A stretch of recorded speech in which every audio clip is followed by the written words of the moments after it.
Alhamdulillahi Rabbil Alamin. Wassalatu wassalamu ala ashrafil anbiya'i wal mursalin Sayyidina Muhammadin wa ala alihi wa sahbihi ajma'in. Subhanaka la ilma lana Subhanaka la ilma lana illa ma 'allamtana innaka antal alimul hakim. Rabbi syrah lana sadrana wa yassir lana umurana wahdul 'uqdatam min lisanina yafqahu qawlana. Rabbi zidna ilman nafi'a wa fahman mustaqima wa hidayatan lis-shawab. Wala haula wala quwwata illa billahil aliyyil azim. Wala haula wala quwwata illa billahil aliyyil azim. Wala haula wala quwwata illa billahil aliyyil azim. Ilahi anta maqsudi wa ridhaka matlubi. Ilahi anta maqsudi wa ridhaka matlubi. Ilahi anta maqsudi wa ridhaka. Amma ba'd. Bismillahirrahmanirrahim. Al-jimu al-jumlatul ismiyatu tadullu ala ad-dawami was-sabati wal fi'liyatu tadullu ala istimrari at-tajaddudi awil ismiyatu dalatun ala subuti wastimrari wal fi'liyatu dalatun ala at-tajaddudi wat ta'aqubi. Bismillahirrahmanirrahim. Masuk kaedah jim yang ke-16, jumlatul ismiyah. Bermula jumlah ismiyah itu. Jumlah ismiyah, jumlah yang dimulakan dengan isim. Khabar adalah menunjuk ia jumlah ismiyah tu, menunjuk di atas ad-dawam was-sabat. Maknanya jumlah ismiyah itu dal. Dia menunjuk di atas madlul dia dawami was-sabat. Sebab setiap lafaz mesti ada madlul dia. Maka kalau lafaz madlul bagi lafaz makna, lafaz itu dal, maka madlul dia adalah makna dia. Jadi jumlah ismiyah ini dipanggil dal. Madlul dia ad-dawam was-sabat, yakni makna jumlah ismiyah itu di antaranya adalah makna dawam, kekal dan tetap. Ad-dawam, kekal serta tetap. Kita buh makna dulu baru kita terangkan, huraikan. Wal fi'liyatu, sedangkan wal fi'liyah ay jumlatul fi'liyah, kita buat wawul hal pun boleh. Buat ataf ismiyah tu boleh belaka, sah belaka. Ay al jumlatul fi'liyah. Jumlah fi'liyah pula tadullu, menunjuk di atas istimrar at-tajaddudi. Istimrar ni berterusan tetapi bertukar ganti, berterusan tapi bertukar ganti. Atau awil ismiyah itu maknanya sama. Jumlah ismiyah tunjuk di atas subut, tetap serta berterusan. Fi'liyah tajaddud wa ta'aqubi, bertukar dan bersilih ganti. Okey. Jadi huraiannya lagu mana? Yakni jumlah ismiyah, kalau kita perhati kebanyakan di dalam kitab atau kebanyakan di dalam musannafat, kebanyakan di dalam musannafat iaitu penulisan-penulisan kitab, itu kebanyakan menggunakan kalimah alhamdu, iaitu menggunakan isim. Jadi persoalannya, iskalnya, kenapa musannif menggunakan isim, tidak menggunakan jumlah fi'liyah? Kenapa menggunakan jumlah ismiyah alhamdulillah? Kenapa tidak berkata musannif dengan jumlah fi'liyah hamidtu Allah atau ahmadullah, sedang memuji oleh aku akan Allah Ta'ala? Kenapa tidak menggunakan akan fi'liyah, bahkan digunakan pakai dengan ismiyah? Jadi sebabnya kita boleh datangkan beberapa sebab. Pertama, sebab jumlah ismiyah dia mengandungi makna tetap dan kekal. Maknanya alhamdu tu puji itu kekal dan berterusan ia di atas Allah Ta'ala. Puji itu sentiasa tetap dan kekal di atas Allah Ta'ala. Kalau musannif memuji dengan fi'il, maka bertukar ganti. Sebab fi'il itu menerima akan jazam. Fi'il bertukar ganti menerima akan jazam, yakni dia bersilih ganti. Perbuatan kita, fi'il. Sekarang kita duduk, kemudian kita akan berdiri, kemudian kita akan tidur, bangun. Situ isyarat di atas fi'il kita ni ada bertukar ganti. Jadi bila bertukar ganti, maka fi'il yang lepas seolah-olah kita kata mati dah, ditukar dengan fi'il yang baru, tukar dengan fi'il yang lain, tukar fi'il. Sebab itu dalam masalah jurmiyah, kalau kita perhati dalam masalah nahu, fi'il dengan isim dia tak terima mati, fi'il dia terima mati. Kerana fi'il ni sentiasa bertukar ganti. Kalau fi'il yang lepas seolah-olah telah mati, ganti dengan fi'il yang baru, ganti dengan fi'il yang baru, ganti dengan fi'il baru. Adapun isim dia kekal. Kita dengan nama kita ni isim kekal, dengan nama kita Zaid, Muhammad, Embok, kekal. Tapi perbuatan kita pada diri kita ni ta'aqubi, sentiasa ta'aqub dan tajaddud, bersilih ganti. Tu. Jadi kerana masalah yang pertama, kerana musannif menggunakan isim ismiyah, kerana makna dia kekal dan tetap terus di atas Allah Ta'ala. Puji yang kekal itu atas Allah Ta'ala, bagi Allah Ta'ala. Yang kedua, kerana apa musannif menggunakan kebanyakan lafaz puji itu, lafaz alhamdulillah, lafaz alhamdulillah tu dengan ismiyah, tidak dengan fi'liyah. Kedua, kerana iqtidaan, kerana mengikut akan Quran, iqtidaan bil kitab aziz, ini mengikut akan Quran. Lafaz Quran iaitu pada Fatihah menggunakan lafaz ismiyah, alhamdulillahirabbil alamin. Jadi kita boleh kata kat sini, khulasah kat sini, dari segi ini, iaitu pada segi makna ismiyah ad-dawam was-sabat. Sebab itulah musannif banyak menggunakan dengan jumlah ismiyah pada hamdalah, tidak menggunakan fi'liyah. Dan kerana musannif ingin mengikut akan Quran, kitab Quran ditulis dengan jumlah alhamdulillah dengan jumlah ismiyah, maka ikut di situ. Jadi dua sebab kebanyakan diguna pakai lafaz alhamdulillah dengan ismiyah, tidak dengan fi'liyah, kerana makna dia ad-dawam was-sabat, dia tetap dan berkekalan. Puji itu tetap berkekalan di atas Allah Ta'ala, bagi Allah Ta'ala. Yang kedua, kerana nak ikut akan Quran. Ikut pada segi mana? Ikut pada segi penulisan. Yang pertama di dalam Al-Quran adalah dengan penulisan jumlah ismiyah, alhamdulillah. Sebab bismillah pada kata ayat Quran, pada kata Al-Fatihah tu kan ada khilaf kan, bismillah tu.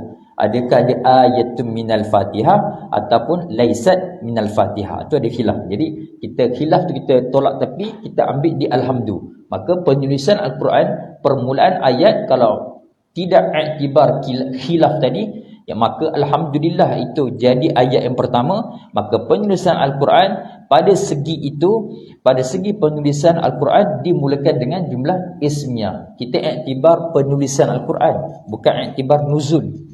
Kalau iktibar nuzul ayat Quran, maka ayat Quran yang pertama diturunkan adalah jumlah fi'liyah, iaitu Iqra bismi rabbikal ladzi khalaq. Maka kita nak kata ikut Quran ni, ikut pada segi mana? Ikut pada segi penulisan, bukan ikut pada segi tanzil. Sebab apa kata lagu ni? Kerana iktibar penulisan Al-Quran, maka lafaz alhamdulillah tu dengan ismiyah, bukan iktibar tanzil, iaitu iktibar penurunan ayat Quran. Kalau iktibar tanzil, ayat Quran yang pertama diturunkan adalah Iqra bismi rabbikal ladzi, iaitu dengan jumlah fi'liyah. Habis itu. Itu Hasyiah Bujairimi muka surat 9 Darul Fikri, cetakan Darul Fikri. Habis. Tengok pada Hasyiah Bujairimi juz yang pertama muka surat 9. Tengok qaulu ahmaduhu. Tengok kat situ. Habis itu. Jawabul qasami la yakunu illa jumlatan. Yang ke-17. Bermula jawab qasam. La yakunu, tiadalah ia jawab qasam itu melainkan jumlah. Ini nak cerita apa pula? Nak cerita masalah qasam. Jadi bila qasam, kita sebut qasam, maka dia ada beberapa perkara lagi yang mesti kita sebutkan. Yakni wajib kita sebutkan iktibar dari segi lughah. Kerana kawaid lughah memang yang lagu tu. Kena sebut beberapa lagi masalah qasam. Contoh saya bawa kat bawah tu, nahu qaulihi ta'ala wal asri innal insana lafi khusrin al-ayata. Jadi tempat kita nak di mana? Jadi nak cerita masalah kat sini, jawab qasam tu mesti dengan jumlah. Tak kira lah jumlah fi'liyah ke ismiyah, cuma kebiasaan dengan jumlah fi'liyah.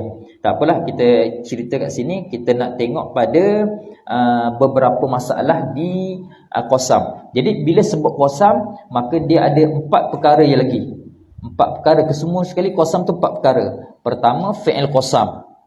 Kedua, waw qasam ataupun haraf qasam sendiri. Waw qasam tu khusus, ataupun huruf qasam, huruful qasami.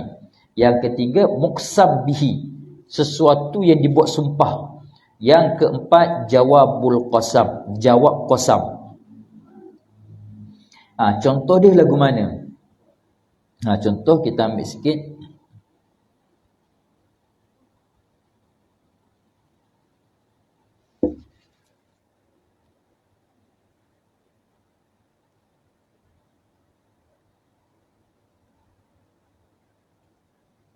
Okey. Minta maaf, jawab qasam tu dia boleh ismiyah, boleh fi'liyah. Okey, kita ambil contoh di bawah tu. Wal asri, kita ambil contoh kat wal asri tak apa, tak tulis pun tak apa. Wal asri innal insana fi khusri. Atau kita tulis. Tulis sikit. Kita kategorikan hak 4 tu.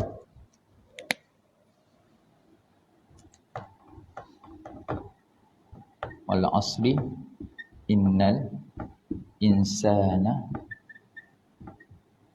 lafi khusrin.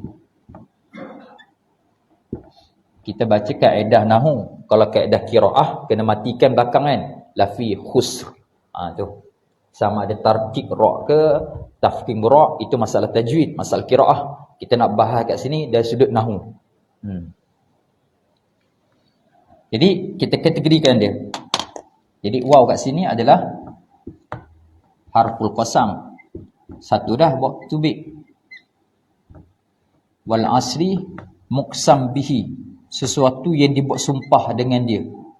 Yang ni lafaz yang dibuat sumpah. Muqsam bih, lafaz yang kita buat sumpah. Innal insana lafi inilah jumlah, atau dipanggil kat sini, atau jawabul qasam. Ini yang dikendaki ni. Jawab qasam tidak adalah melainkan sesuatu jumlah. Lepas tu selagi, iaitu fi'il qasam. Fi'il qasam tu mana? Fi'il qasam tu kita kena takdirkan. Kena takdir. Fi'il qasam biasanya dihazafkan.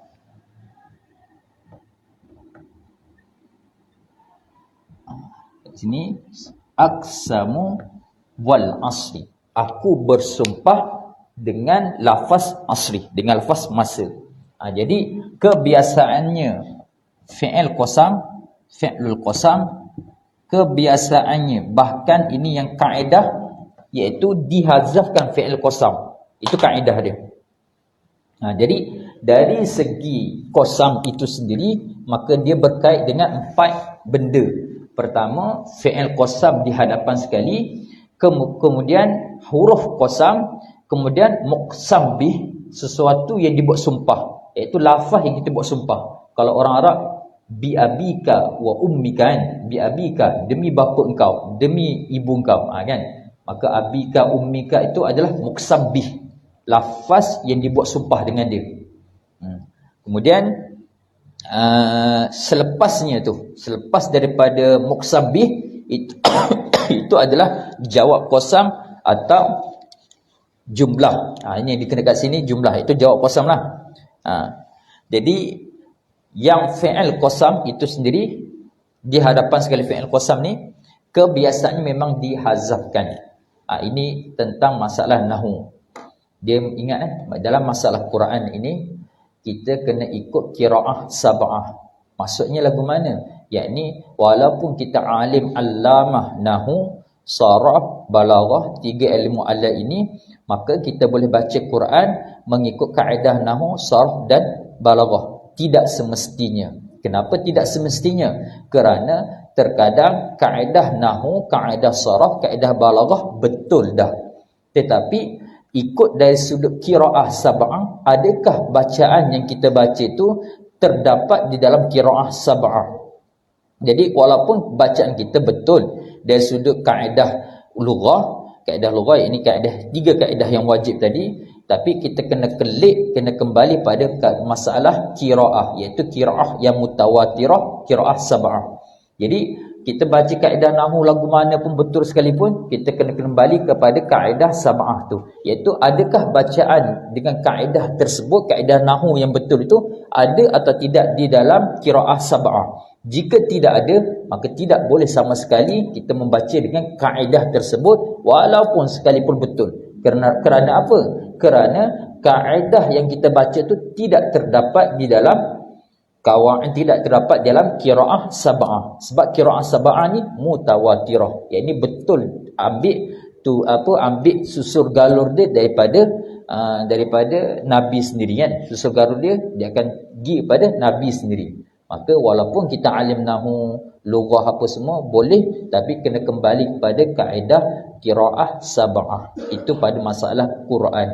Kerana ini juga kalau kita perhati, kebanyakan ulama-ulama yang alim lughah, maka mereka juga alim qiraah. Seperti Al-Imam Kisai, seperti Imam Ibnu Katsir, tu. Habis. Jadi itu tentang masalah qasam. Ini kita sebut dari segi ilmu nahu, dari segi ilmu nahu. Kalau kita pergi jauh sikit, dari sudut ilmu balaghah, apa kait qasam pada sudut ilmu balaghah? Kait qasam pada ilmu balaghah, dia adalah kait pada masalah khabar, iaitu khabar yang diucapkan oleh mukhbir. Mukhbir, orang yang mengucapkan, orang yang menyampaikan sesuatu khabar kepada mukhatab, maka mukhatab yang menerima akan khabar tersebut, maka dia akan terbagi pada 3 pembahagian khabar. 3 pembahagian khabar yang akan diterima oleh mukhatab itu. Pertama dipanggil khabar ibtidai, kedua dipanggil khabar talabi, ketiga dipanggil khabar inkari. Apa beza dia? Beza dan kait dia. Pertama, jadi kalau kita pergi jauh sikit pada ilmu balaghah, kait perbahasan qasam dengan ilmu balaghah, dia ada 3 khabar. Pertama, khabar ibtida'.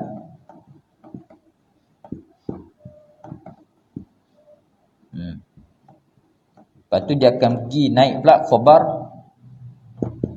khabar ibtida'i, khabar talabi. Baru dia yang seterusnya khabar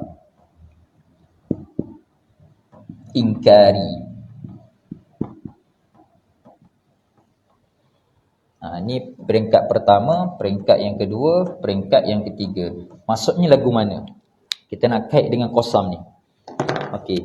Jadi khabar ibtidai, ini masalah ini awak boleh tengok dalam Hasyiah Husnus Siyaghah Syekh Yasin Al-Fadani. Syekh Yasin Al-Fadani rahimahullah ta'ala membahaskan, kalau kitab yang lama, jenis-jenis kitab yang lama tu, muka surat 30. Hasyiah Husnus Siyaghah, tengok muka surat 30, dia ada sebut perbahasan khabar ibtida', khabar talabi, khabar inkari. Jadi kita akan kaitkan apa qasam ni kait dengan masalah khabar di sini. Jadi permasalahan ini dia keluar daripada ucapan atau sesuatu berita yang disampaikan oleh mukhbir.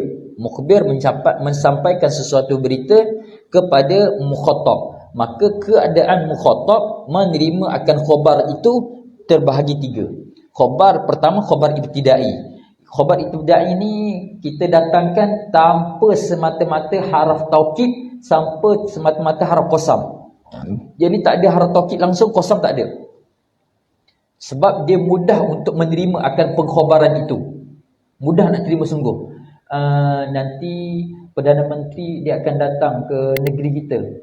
Contoh dia belum dengar lagi berita tu, oh Perdana Menteri datang. Tu kita kata dengan ucapan yang biasa, yakni maksud biasa, tidak ada sama sekali taukid, tidak ada sama sekali qasam. Itu khabar ibtidai. Kalau dia tak percaya lagi, betul ke? Mula mukhatab tadi, mula dia ragu-ragu tentang khabar yang disampaikan oleh mukhbir. Mukhbir itu orang yang menyampaikan khabar tadi.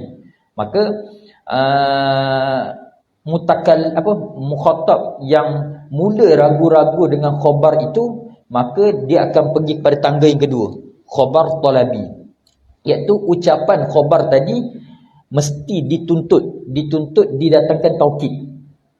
Jadi khabar talabi ni mesti ada paling kurang satu taukid, kena ada sekurang-kurang taukid sel. Bila dia dah ragu-ragu dengan ucapan kita saat ni, tadi itu dia ragu-ragu. Kita kata dengan ucapan pertama, Perdana Menteri datang, lepas tu ke negeri kita, dia ragu-ragu.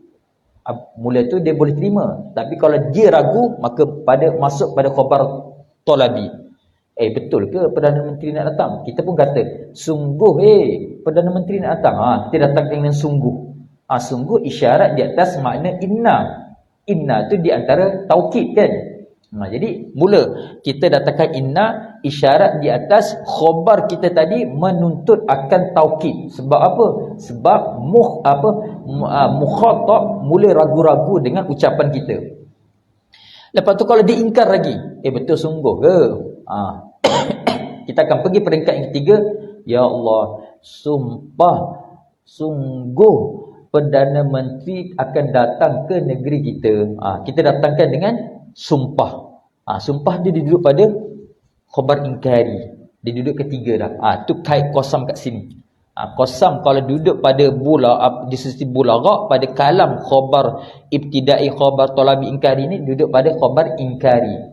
Seperti itu juga berlaku dalam Quran. Bila Allah cerita tentang sesuatu cerita, manusia tak percaya, contoh masalah kiamat, masalah kematian, kebangkitan selepas kematian, kebangkitan selepas kematian, Allah cerita mula tu kosong daripada taukid, qasam, tak ada. Maka khabar lagu tu dipanggil khabar ibtidai. Allah tak cerita tentang kebangkitan selepas kiamat, ada kebangkitan, ada yaumul hasyri, penghimpunan. Allah cerita dengan kalam yang biasa. Maksud biasa, tidak ada taukid, tidak ada qasam. Lepas tu manusia tak percaya. Allah datangkan dengan inna. Wa inna sa'ata la raiba fiha, kan? Inna sa'ata. Allah datangkan inna, taukid. Sungguh yaumus sa'atu la raiba fiha. Manusia tak percaya lagi. Allah sumpah. Allah sumpah. Tengoklah di mana tempat ada sebahagian tempat tu datangkan sumpah. Ataupun ingkari ni pun boleh juga didatangkan dengan beberapa adawatut taukid, iaitu didatangkan lebih satu taukid. Isyarat khabar itu ingkar, diingkari, dinafikan oleh mukhatab itu. Maka didatangkan beberapa taukid atau didatangkan juga qasam. Jadi nak ceritanya khabar ingkari ni dia tak percaya sungguh, ragu sungguh. Maka didatangkan dengan sumpah.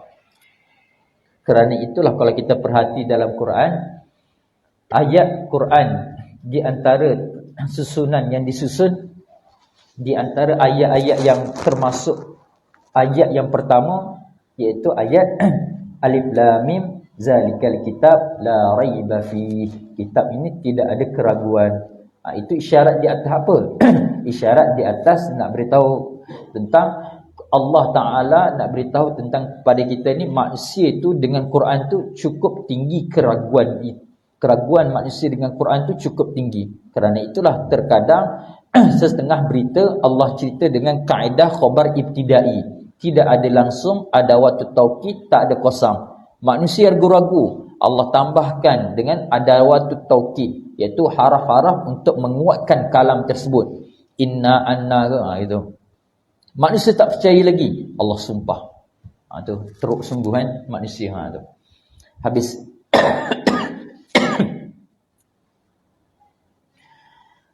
Habis itu Al-jumlatul khabariyatu huwal kalamu al-muhtamilu lisidqi wal kazibi wal insya'iyatu ma hasala madluluhu bihi. Al-jumlatul khabariyah. Ini pun iktibar sudut ilmu balaghah. Jumlah khabariyah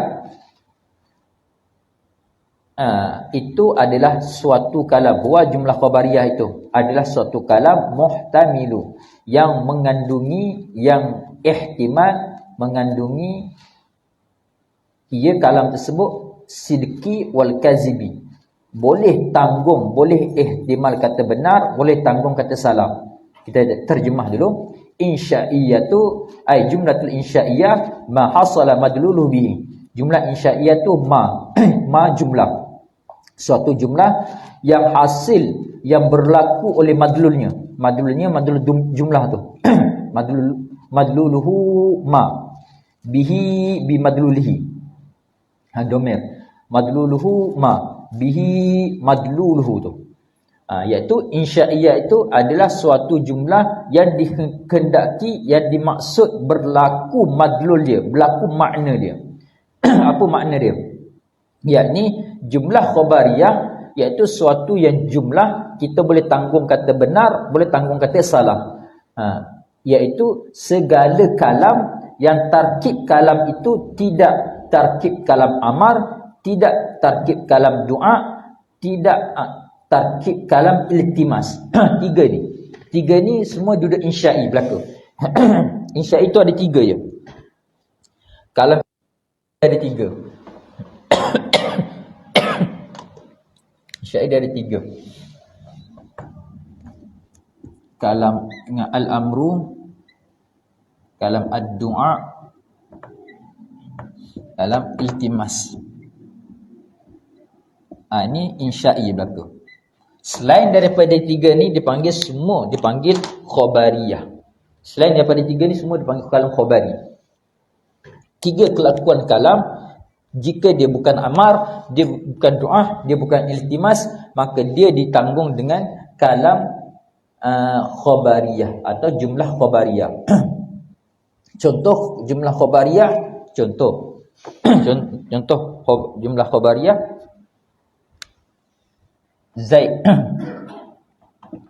Zaidun talibul ilmi.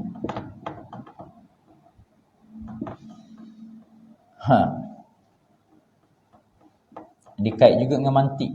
Depan panggil maudhu', belakang panggil mahmud.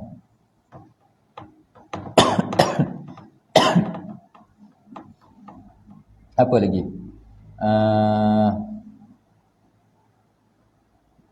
Allah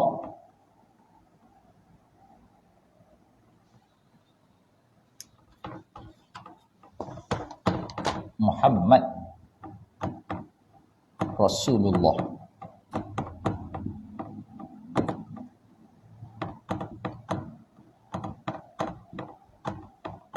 Maudhu' mahmud. Kalau bahasa Melayu tu contoh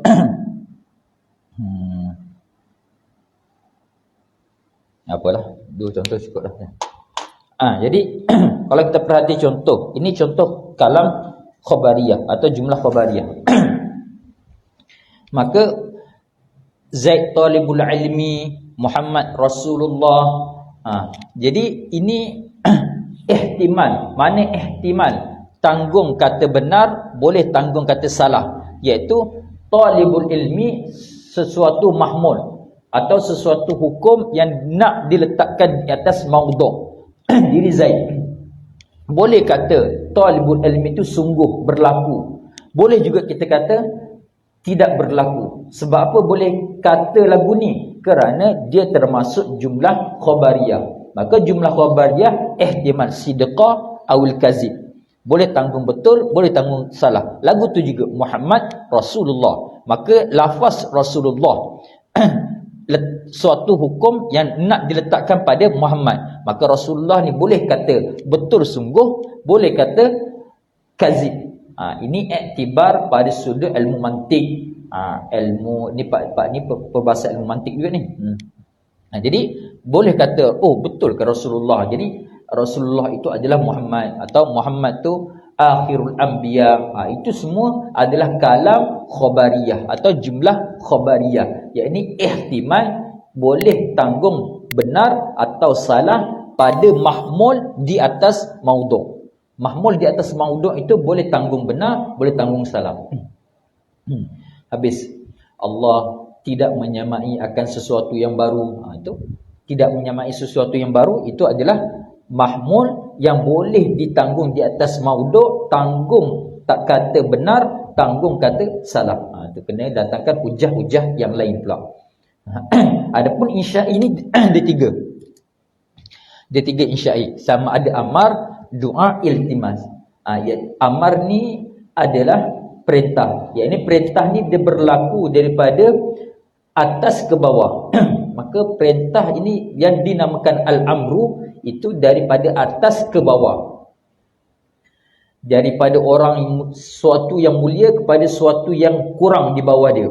Contoh majikan. Majikan kata kepada khodam dia. Majikan kata khodam dia, tolong ambilkan aku air.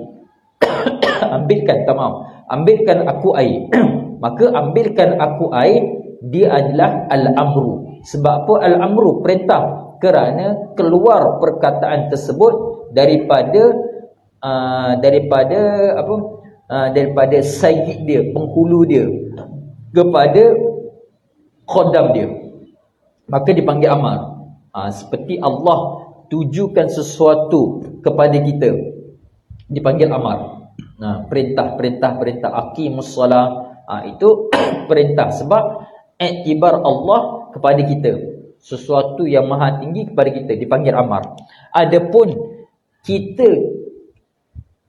daripada bawah, akas dia, akas bagi amar. Doa ni akas bagi amar. Dia menggunakan lafaz yang sama, amar juga, cuma iktibar yang lain. Kalau lafaz amar tersebut iktibar dari bawah ke atas, dipanggil doa. Contoh kita minta kepada Allah, Rabbi ja'alna muslimaini laka, Rabbi ja'alna muqimas salah. Ya Allah, kau jadilah kami semua orang yang mendirikan sembahyang. Jadi kalau iktibar kalimah tersebut kalimah amar, dia sudut ilmu nahwu, Rabbi ij'alna. Adapun pada sudut balaghah tidak dipanggil amar, dipanggil doa. Sebab apa? Dari bawah ke atas. Walaupun lafaz ni adalah lafaz yang sama, tapi iktibar yang berlainan. Bahasa mudah, amar dengan doa ni akas. Dia akas, maka bila amar dari atas ke bawah, adapun dari bawah ke atas dipanggil doa. Kalimah yang menggunakan kaedah yang sama, fi'il amar, tetapi lain iktibar. Iktibar atas ke bawah dipanggil amar. Iktibar bawah ke atas dipanggil doa. Adapun iktibar sesama kita minta tolong kepada kawan kita, ambilkan aku baju aku, ambilkan aku beg aku, ambilkan kitab aku, dipanggil iltimas. Jadi bahasa mudah, fi'il amar itu sendiri, kalimah amar, kalimah perintah. Kalimah amar tu iktibar, kalau dari atas ke bawah dipanggil amar sungguh. Itu al-amru sungguh, hakiki sungguh, perintah sungguh. Adapun dari bawah ke atas tidak dipanggil amar, dipanggil doa. Adapun sesama kita dipanggil iltimas. Itu. Habis. Al-jami'u ma qusida ishtiraku fihi wa huwa allazi yusamma fi tashbihi wajhan. Al-jami'u bermula jami'u, dia istilah dah. Kita nak terjemah pun nanti sekejap je lah, kita uraikan. Al-jami'u mubtada, ma qusida, sesuatu yang dikosadkan, yang diniatkan, ishtiraku fihi, adalah berkongsi padanya, pada ma tu. Ishtirak tu berkongsi, iaitu berkongsi dua taraf, tarfaini, tarful awal, tarful sani, berkongsi, yakni berkongsi taraf yang pertama dengan taraf yang kedua.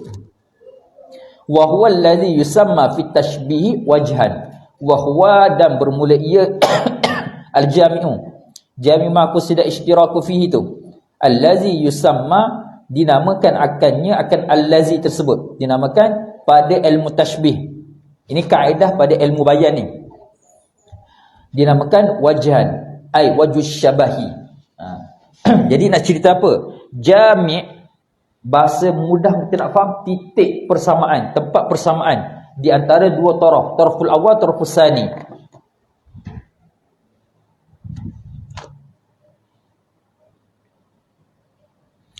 Jadi kembali masalah kita tadi.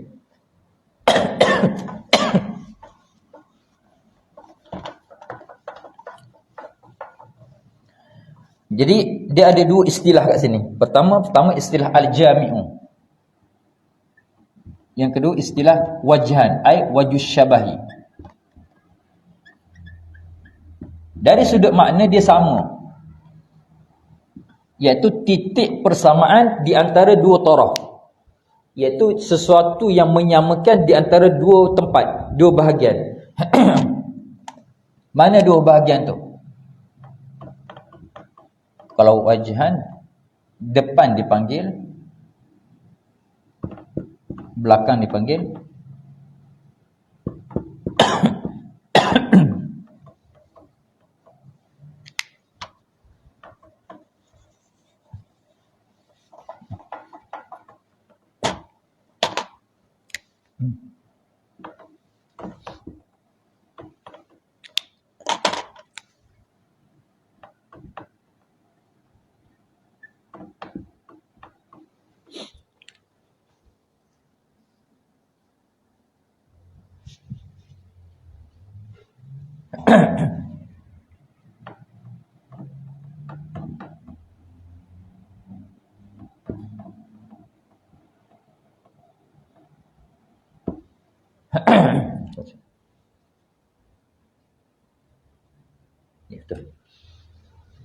Ini tarful awal.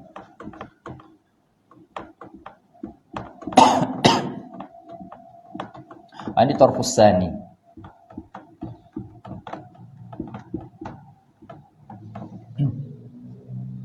Ini adalah di dalam perbahasan ilmu bayan.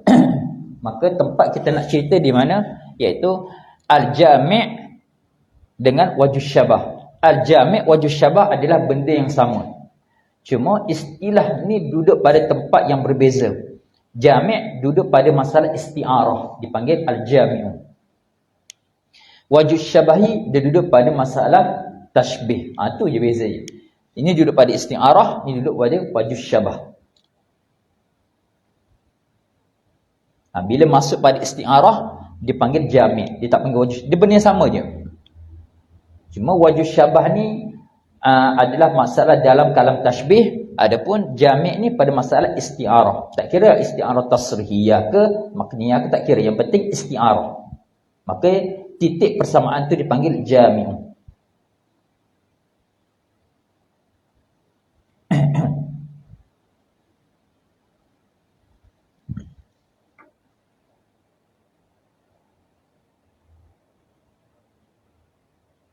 Contoh, kita buat satu contoh.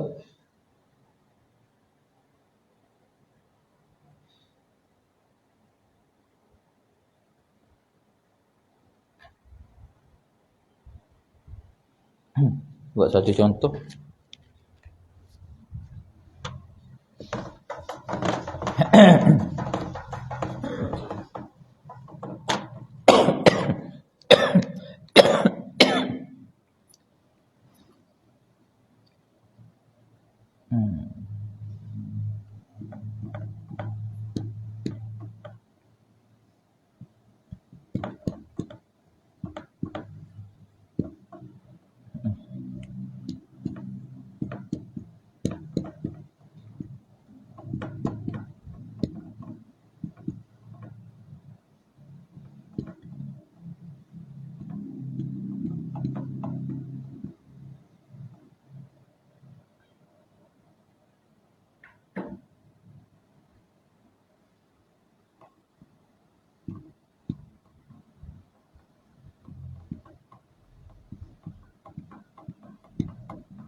Kat sini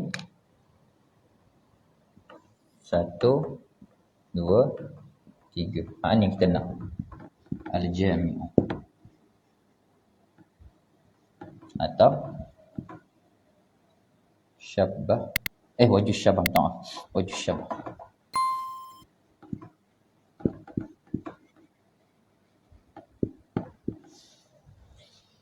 Nah, okey. Ini musyabbah. Ni musyabbah bih. Maka bila dia akan jadi isti'arah, bila dia diubah jadi contoh ra'aitul asada fil madrasati.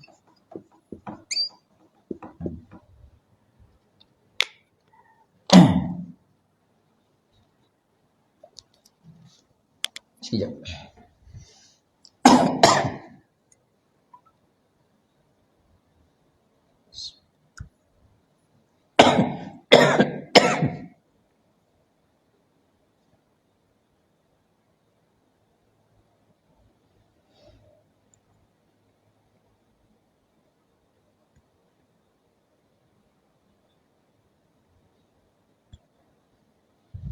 Okey.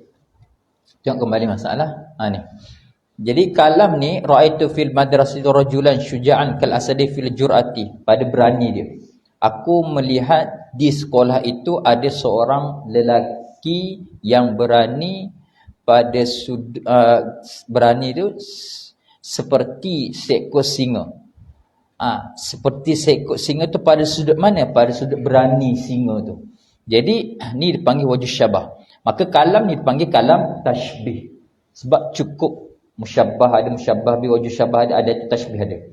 Tetapi isti'arah ni lagu mana? Isti'arah ni bila diambil musyabbah bih tu. Bila diambil musyabbah bih, dijadikan suatu tarkib kalam yang baru. Diambilkan musyabbah bih, dibuat satu tarkib kalam yang baru, maka itulah dipanggil isti'arah. Ini dipanggil isti'arah tasrihiyah. Sebab ada perkara yang menegah dipanggil perkara apa dipanggil dalam istilah balaghah tu, qarinatul mani'ah. Ya betul, qarinatul, perkara yang menegah dipasangkan makna asal dengan makna hakiki atau makna asli. Mana qari'ah mani'ah fil madrasati tu. Itu qari'ah mani'ah, perkara yang menegahkan dipasang akan asal dengan makna hakiki. Sebab itulah kalau kita perhati kebanyakan lagu-lagu 70-an, 60-an, 80-an, dia boleh tahan sampai sekarang kerana dia menggunakan kaedah balaghah.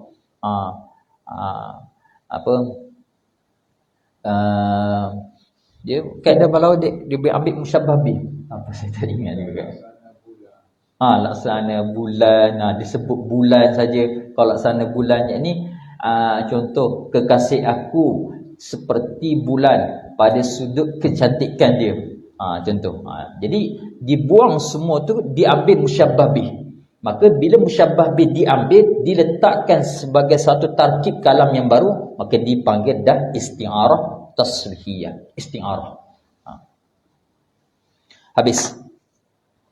Cuma nak beritahu kata jamik dengan wajh syabah ni sama. Sebab itulah kalau kita pergi pada usuluddin, maka bila kita kata Allah tu sama, duduk sama, duduk turun, bila kita kata sama-sama tu pun salah dah. Sebab apa? Sebab bila kita kata sama, pada sudut balaghah mesti dia akan masuk pada masalah tashbih.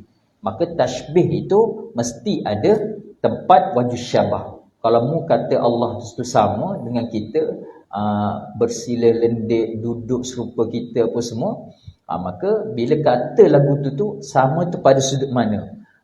Mesti ada wajh syabah dia. Mana mungkin bila kata tashbih tidak ada wajh syabah? Mesti ada wajh syabah. Sebab kaedah ilmiah lagu tu. Sebab itulah dalam masalah ini kita kena kelik kembali pada masalah la ilaha illallah. Apa masalah di situ? Iaitu kalau kita perhati la ilaha illallah, dia ada nafi, dia ada isbat. Dia nafi, isbat.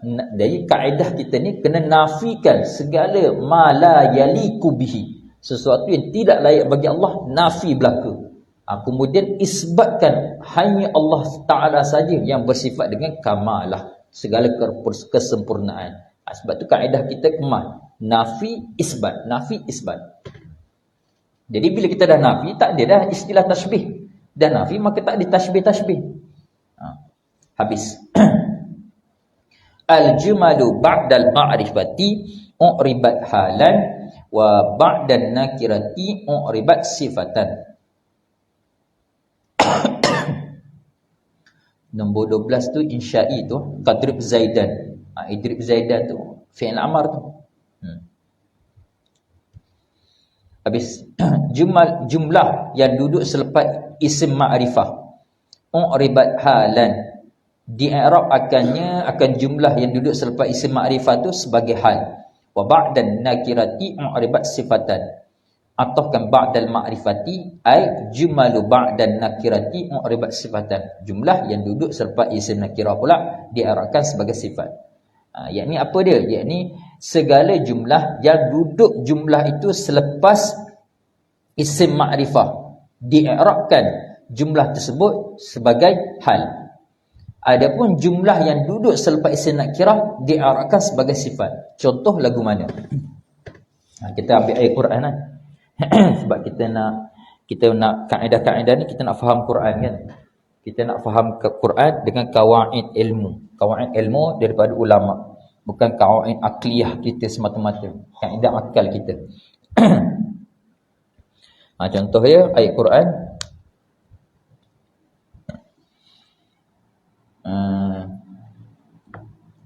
Wala tamshi fil ardi maraha. Fil ardi maraha. Jangan engkau berjalan di bumi Allah ini dalam keadaan sombong. Lagu mana maraha ni kita boleh kata i'rab hal, dalam keadaan tu hal. Sebab apa boleh i'rab hal? Okey, kena takdir lagi. Ai wala tamshi. Tamshi ai anta kan. Domir dalam tu anta. Wala tamshi anta hala kauni mashyika. Ambil masdar hala kauni mashyika marahan fil ardi. Susun baliklah supaya kita takdir dan susun balik, baru boleh nampak masalah. Tengok tempat kita nak. Tempat kita nak marahan tu diarabkan sebagai hal. Sebab apa diarabkan sebagai hal? Kerana kembali pada kaedah tadi, jumlah yang duduk selepas isim ma'rifah. Mana isim ma'rifah? Anta ma'rifah. Anta dhamir mustati dalam tamshi, isim ma'rifah. Maka isim ma'rifah duduk selepas dia suatu jumlah. Mana suatu jumlah? Kena takdirlah. Kau ni masyika ni. Hala kau ni masyika sekali lah. Maaf sekali. Hala kau ni masyika ni. Maka jumlah yang duduk selepas anta isim ma'rifah tu diarahkan sebagai hal. Tu. Jadi nak cerita apa? Nak cerita kaedah marahan ini adalah hal. Boleh i'rab sebagai hal sebab apa? Sebab dia duduk selepas isim ma'rifah anta. Tu.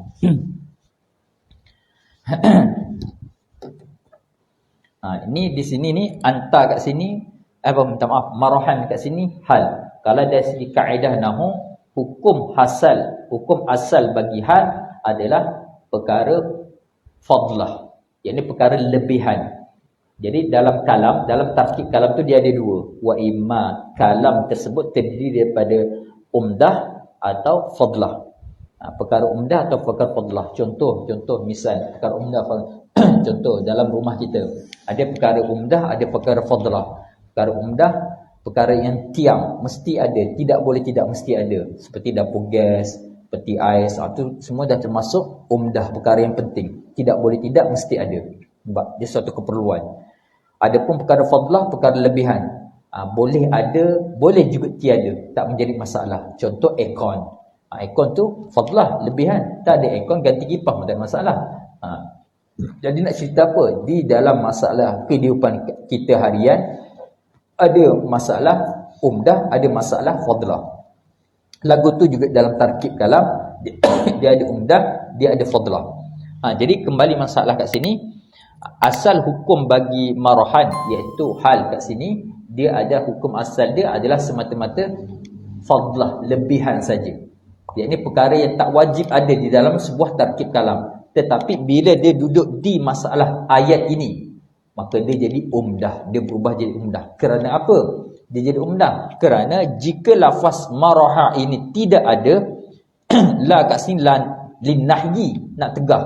Nak tegah apa? Perbuatan berjalan tu.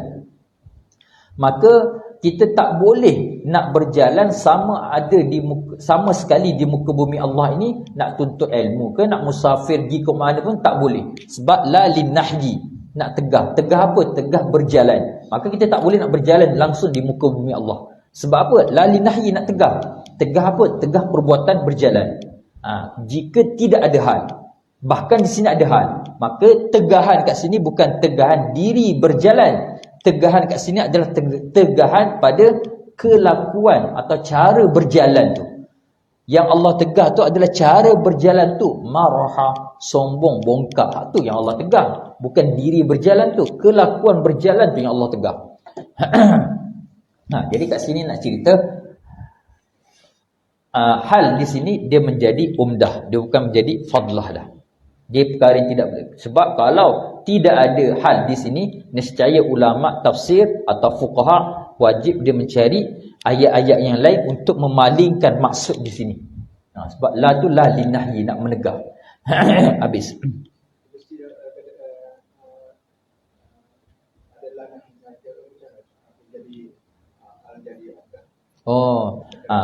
Jadi masalah hal ni boleh berubah jadi umdah atau dia menjadi fadlah, wallahu a'lam. Tapi kebanyakan yang saya jumpa sendirilah, peribadi saya jumpa sendiri, dia duduk pada tarkib kalam linnahyi, tegah.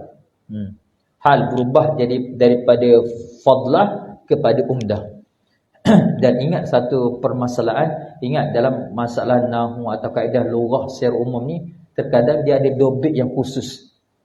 Dia ada kaedah yang khusus untuk kita nak tahu, oh ni hal, ini sifat, ni fa'il, ni maf'ul, apa semua.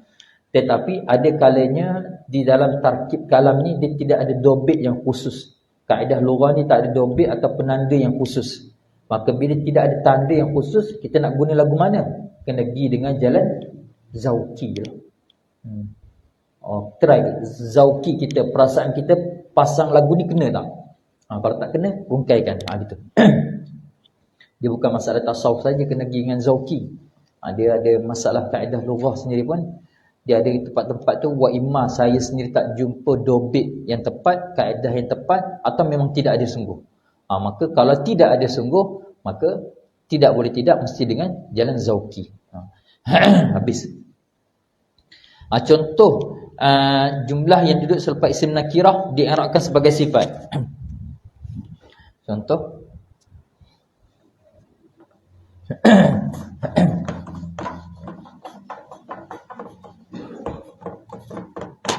ayat Quran lagi.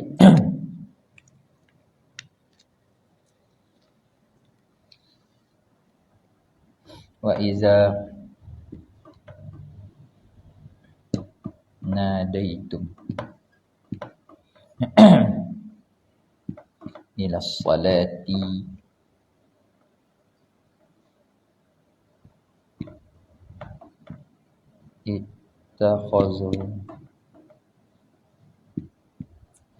takhazuha huzman wa la'iba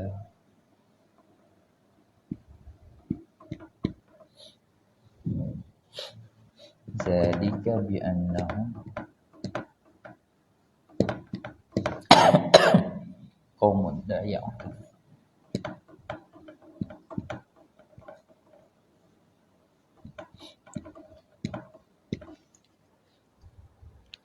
Tempat kita nak kat sini. La ya'qilun suatu jumlah. Dia duduk selepas isim nakirah.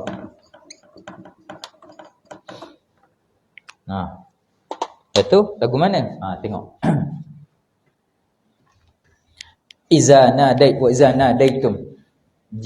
Apabila nadaitum diseru akan mereka itu kepada sembahyang. Bila mereka diseru dipanggil untuk sembahyang, ittakhazuha, maka mereka masuk di dalam sembahyang tu dalam keadaan huzwan wa la'ibah, dalam keadaan tak bersungguh dan keadaan main-main.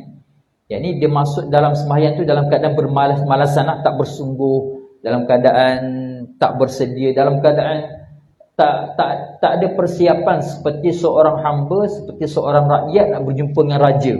Maka dia akan bersiap sungguh-sungguh. Hak ni orang jenis lagu ni Allah nak cerita mereka ni yang bila dipanggil berseru untuk sembahyang solat, mereka datang solat tapi dalam keadaan tak bersedia, lalai, bermalasan, bermain-main. Tu maka Allah kata lagu ni, tengok, zalika bi'annahum, demikian tu bi'annahum, bahawasanya mereka yang mendatangi solat dalam keadaan la'ibah, huzwan, dalam keadaan main, tak bersungguh-sungguh ni, orang ni qaumun, mereka itu adalah suatu kaum la ya'qilun, suatu kaum la ya'qilun, yang tidak berakal mereka itu. Terjemah yang tu sebab apa? Sebab la ya'qilun suatu jumlah yang duduk ia selepas isim nakirah. Maka kaedah kita, jumlah yang duduk selepas isim nakirah diarabkan sebagai sifat. Maka la ya'qilun tu sifat bagi qaumun, mausuf dia. Habis hais al-ha'u aisu udifa ila jumlati ma lam takun qablaha min. Ni pun kita akan cerita detail sikit. Haisu taqyidiyah, haisu ta'diliyah, haisu lil makaniyah, insya-Allah minggu depan. Sebab kami ada pengajian falak. Sebab falak tu agak panjang sikit, agak rumit sikit. Insya-Allah minggu depan, kalau ada uzur mungkin lewat, jika tak